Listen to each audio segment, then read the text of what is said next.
خور سوال کړی دی چې زما خور د هغې له خاوند طلاق ورکړی دی په موبایل باندې، خو طلاق یې داسې ورکړی دی چې زما د مور سره یې خبرې کولې او زما مور ته یې داسې ووي چې هغې ته وایه چې طلاق یې طلاق یې طلاق یې. نو آیا دا طلاق واقع کېږي او که نه و؟ ځکه چې هغه ډېر زیات غوسه و. الجواب، زه بار بار دې ملګرو ته دا ویم، ما ورته ویلي دي، او چې زما خواله څوک راشي د طلاق مسله، د قصاص مسله او نور بیا بعض داسې اختلافي مسایل دي چې په هغې کې د طرفینو حاضرېدل لازمي. هغې کې انسان محکمې ته رجوع کوي، د هغه علاقې علماو ته رجوع کوي چې هغه د طرفینو نه تپوس وکړي.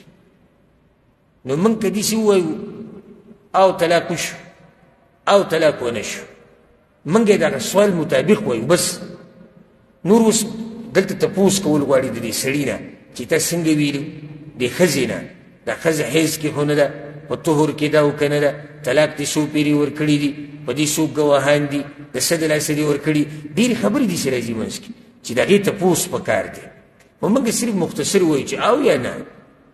بیا باقي پکار دی چې هغوی علما ته واپس شي، کوم علما چې په هغه علاقه کې دي او حق پرست علما دي، هغوی ته دې واپس شي، د هغوی نه دې تپوس وکړي چې هغه د طرفینو خبره واوري. راځو د دې کستې مسلې ده. اولنۍ خبره ظاهره دا ده چې دې سړي د خپله ښځه طلاقه کړې ده او مقصد یې طلاق، ځکه چې د خپلې خواښې ته یې څه ووایي، وایي هغې ته وایه چې طلاق یې طلاق یې طلاق یې. بیا بعض راشي موږ پسې خوله یې ورانه کړي، یا که بس بس، نو په هغه ټیم کې خو ښه په جوش او خروش کې بیا وروسته وایي څه وله وکړه. یو راغلی و ما پسې ما ته وایي اوس سره څه جواب راکړه، دماغ مې ډز کوي چاودي وایي. ما په هغه ټیم کې د دماغ نه ډزېږي، اوس ستا دماغ ډزېږي چې ښځې دې طلاق یې کړه راغلی.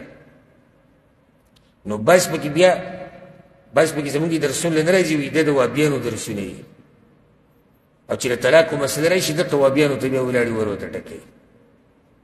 نو زه خو اولنۍ تپوس د کس نه وکړم، زه مذهب دې څه دی؟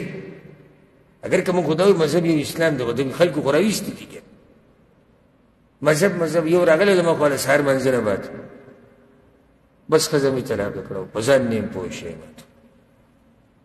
نو بیا مذهب دې څه دی؟ چې ما ته یې کتلي وایي دغه ستا ده.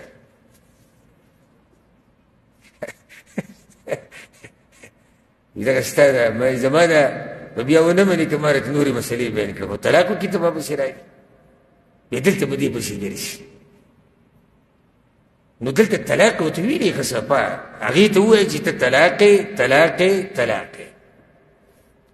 اوس که دې خواښې دې لور ته دا خبره رسولي او که نه رسولي، په دواړو حالاتو کې د جنۍ طلاقه ده. لکه بعض وایي بیا خبره ورته ونه رسوله، نه، خبره رسول شرط نه دی. او بعض څه وایي ما ورته طلاقه ویلي دي، طلاقه کړې مې ده، خو ښځه مې خبر نه ده. نو د ښځې خبرېده پکې څه شرط نه دی چې ښځه به لازم خبرېږي او ښځه به ولاړې. یو سړی ښځه یې نشته وایي زما ښځه په ما طلاق ده، طلاقوي. نو اولنۍ خبره خو دا شو. دویمه خبره دا ده، دا درې ټکي یو طلاق حسابېږي، او په دې باندې موږ مخکې تفصیلي خبرې کړي دي، بیا دا مقام د دغه تفصیل نه دی. یو سړی وایي ښځې ته ته طلاق یې طلاق یې طلاق یې، دا یو طلاق دی، دا درې نه دي. لکه اوس یو سړی ښځې ته وایي طلاق یې طلاق یې طلاق یې طلاق یې طلاق یې طلاق یې، شل پیرې وایي، شل پیرې طلاقه شوه، یو پیرې طلاقه شوه. درېیمه مسله وایي هغه ډېر غوسه و، هغه څه و؟ غوسه و. ډېر راشي موږ ته وایي ما طلاق ورکړی غوسه و. نو طلاق خلک ورکوي په غوسه کې، چا په مینه کې چې طلاق ورکړی، خو سړی غوسه شي طلاق ورکړي. خو بیا د غوسې اقسام دي. غوسه یو هغه غوسه دی چې د انسان ذهن بلکل بند شي او دی نه پوهېږي چې زه څه، یا هغه غوسه چې د غوسې د لاسه ورته دی ووایي چې طلاق یې کړو، د غوسه دغه درجې ته نه یې رسېدلی ده طلاق نه ورکول. نو په دې غوسه کې ښځه نه طلاقېږي علی القول الراجح. صحیح حدیث کې دا مسله ثابته ده چې کله د عقل بند شو، نو پیغمبر صلی الله علیه وسلم وایي دې ټیم کې طلاق نه اچولی کېږي. او که چېرته دغه عام غوسې عامه چې سړی په ځان پوهېږي او په خپلو خبرو پوهېږي او کنټرول کړي، نو د دې سړي طلاق واقع کېږي. والعلم عند الله.